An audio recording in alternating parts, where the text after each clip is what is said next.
Ми продовжуємо серію прес-брифінгів. Зараз послухаємо звіт про ситуацію на сході України від полковника Андрія Лисенка, речника адміністрації президента України з питань АТО. Пане полковнику, прошу до слова.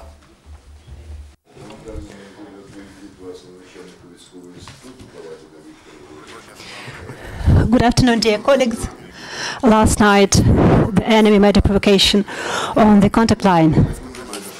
About 12 o'clock, our military men performed engineering works near Troysk village between Donetsk and Lugansk regions. Militants issued two anti-tank missiles. One military man of the Ukrainian armed forces was injured, and two military men of the state transport service were injured. Also, the enemies injured the excavator. About the incident, the OSCE mission was informed, and also the joint CCC employees. They arrived at the incident place, and they discovered shells of the anti-tank guided missile. Other front areas experienced ceasefire. There were no UAVs above the anti-terrorist operation. The hybrid war in the east of Ukraine dictates new conditions. The role of officers on personnel work is increasing. People who are responsible for the behavior of the military men. That was announced by President Poroshenko at the meeting of the National University of Taras Shevchenko. It was the first time he participated in this event. According to his words, the ceasefire was achieved due to the efforts of the Ukrainian army, but the real peace will come when the last piece of Ukrainian ground is liberated. The criminal formations block the Ukrainian armed forces discover the criminal formations. Former workers of the Justice Ministry used the requisites of the Ukrainian courts who worked on the occupied territories and who falsified solutions on the change of the property right on real estate. Four former militants pleaded guilty and returned to their families in Mariupol. They voluntarily cooperate with the law enforcement bodies to help to retain their former colleagues. Now they have a chance to start a new, honest life in the free Ukraine. Besides, the enemies detected. The Ukrainian armed forces detected a holding place of grenades and military systems. In Avdiivka, police detected a part of ammunition to grenade launcher. As it turned out, it was not the only one dangerous object in the collection of a 13-year-old boy.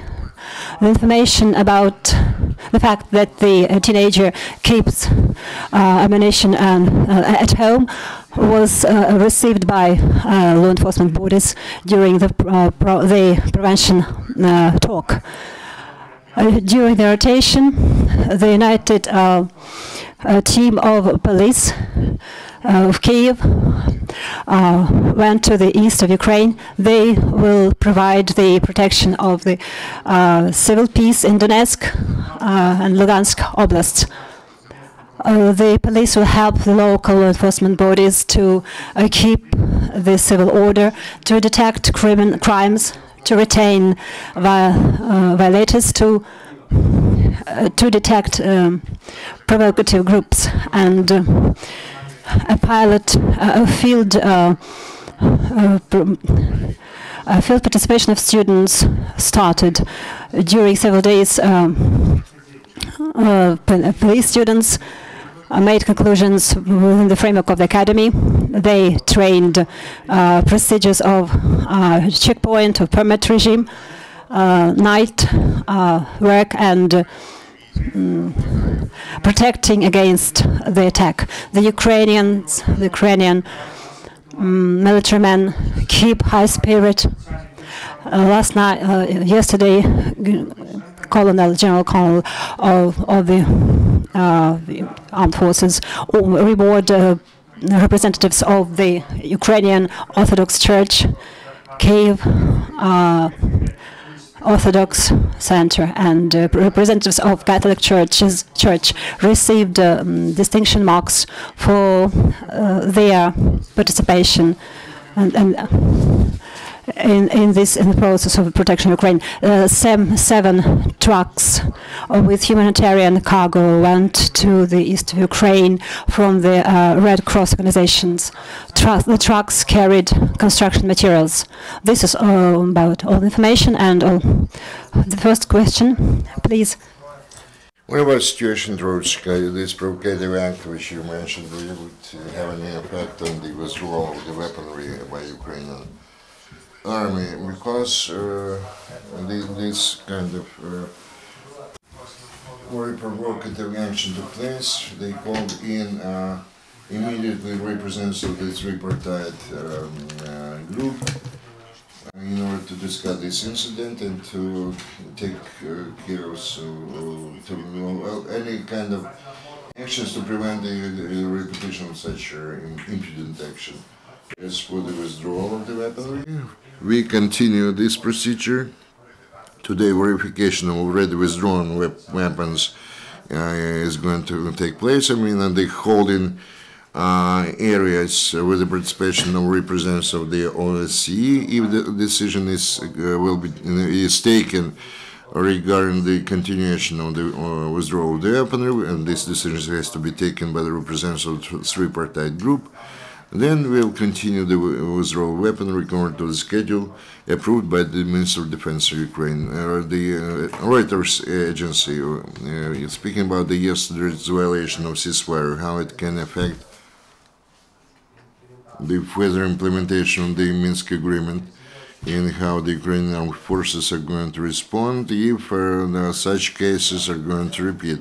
Yesterday, incident was regarded as a provocation. It doesn't bear the nature of the assault or the onslaught or attack, whatever, but unfortunately some of our guys were wounded, but so far no decision was passed regarding the, the suspension, termination of implementation of the Minsk agreements.